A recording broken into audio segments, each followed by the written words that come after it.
J'ai habité toute ma jeunesse à Metz, mais je me considère comme étant de Falck en fait, parce que j'ai passé une bonne partie de ma jeunesse ici, dans cette maison-là. Alors le jeu vidéo est rentré dans ma vie quand j'avais environ, si mes souvenirs sont bons, à peu près 11 ans. Quand je suis rentré en fait au collège, j'avais des copains en fait qui avaient des ordinateurs, des micro-ordinateurs. Les Commodore, les Thomson, Amstrad, etc. Un petit peu toutes ces marques-là des années 80 qui ont créé la micro-informatique.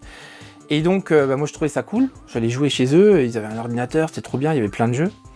Et donc, cette année-là, toute la famille s'est cotisée pour m'acheter mon premier micro-ordinateur. Donc ça s'appelait un Amstrad CPC 6128, que j'ai toujours d'ailleurs, et qui fonctionne toujours. Ça a été, pendant plusieurs années, en fait, ça a été une grosse passion. Et puis à un moment donné, c'est parti. Je jouais plus beaucoup. J'étais passé un petit peu à autre chose. J'avais rencontré des copains. J'étais parti un peu plus dans la musique. On sortait, etc. Donc le jeu vidéo était un petit peu sorti de ma vie.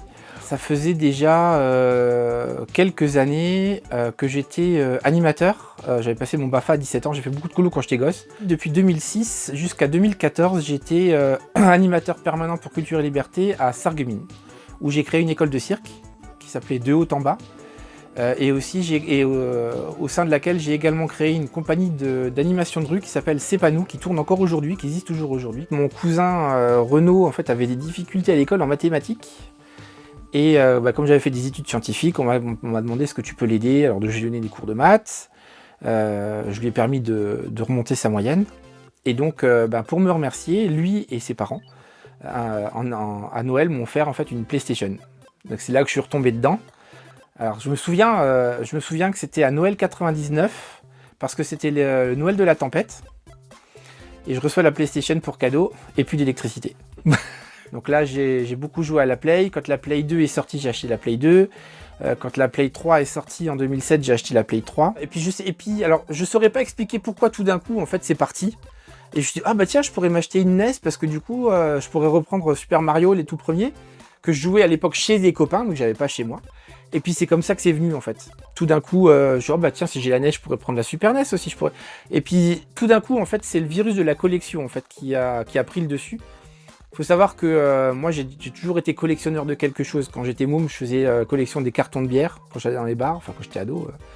Après, j'ai fait des collections de valises en carton, parce que je trouvais ça tellement... plein d'histoires en fait, ces vieilles valises. Enfin, j'ai toujours collectionné plein de choses. Et c'est ce truc de dire, je l'ai en fait. Cette machine-là, je l'ai, elle fait partie de l'histoire du jeu vidéo, cette machine-là, je l'ai quoi. Et c'est comme ça que je suis tombé par contre dans le rétro gaming après quoi. Moi, je joue beaucoup maintenant avec mon fils, donc il a 13 ans. Donc il y a le côté partage avec lui. Et quand je joue seul, alors moi je suis pas un hardcore gamer, c'est-à-dire que quand je joue à un jeu, je le mets en général en mode facile. Je suis pas à vouloir absolument me challenger. Moi, ce qui m'intéresse, c'est de jouer, de passer un bon moment, de quitter le monde dans lequel on est là et de rentrer dans un autre monde. Encore une fois, par un hasard de rencontre, en fait, j'ai trouvé une place dans un lieu de vie pour adolescents qui s'appelle Cap Horn, qui est situé à Rolbin, dans le Pays de Bitche. Et en 2019, en parallèle à ça, ça faisait déjà quelques années en fait que je faisais un petit peu des petites animations à droite à gauche. Soit dans le cadre de Cap Horn, je proposais des animations jeux de société ou des petites animations des petits espaces rétro gaming en fait pour les ados du centre. J'ai eu de plus en plus de demandes, et puis une médiathèque, et puis machin, mais sauf qu'il fallait des factures en fait, parce qu'au fur et à mesure, j'ai dit bon, je suis super content de partager ma passion, mais si ça pouvait me rapporter un petit peu quelque chose à côté. Et l'idée c'était de me dire, si je rentre un petit peu d'argent, ça permettra d'autofinancer ma collection. Donc en 2019 en fait, j'ai créé Get Ready. Là, il y a quelqu'un qui m'appelle, qui me dit on a bien reçu votre petit mot sur Instagram. On a un festival vintage et rétro gaming dans une semaine à Metz, et notre prestataire vient de nous lâcher. Est-ce que tu peux le remplacer au pied levé? Ouais, ok, je viens. Donc c'était à Fleury-les-Metz. Donc j'y suis allé. Ça a bien fonctionné. Ça a tout de suite bien marché en fait avec l'organisateur. Il m'a dit ouais, franchement ton espace vraiment chouette, il y a quelques petits trucs à améliorer, donc il m'a donné quelques conseils un petit peu que j'ai suivis. Et j'ai continué à travailler avec lui. Là maintenant ça fait 4 ans que je travaille avec lui, je vais un petit peu dans toute la France avec lui, je vais en Savoie, je vais à La Rochelle, je vais à Vichy, je vais à côté de Paris, enfin je vais un petit peu partout. Sur les salons vintage et rétro gaming où on reçoit entre 2000, 3000 et 5000 visiteurs sur le week-end quoi. Fais ce qui te fait plaisir.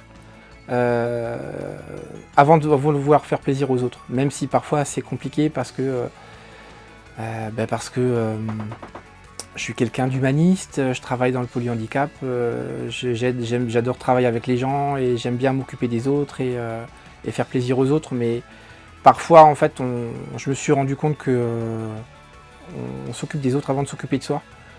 Et tout doucement, j'apprends que il faut s'occuper de soi pour pouvoir s'occuper des autres.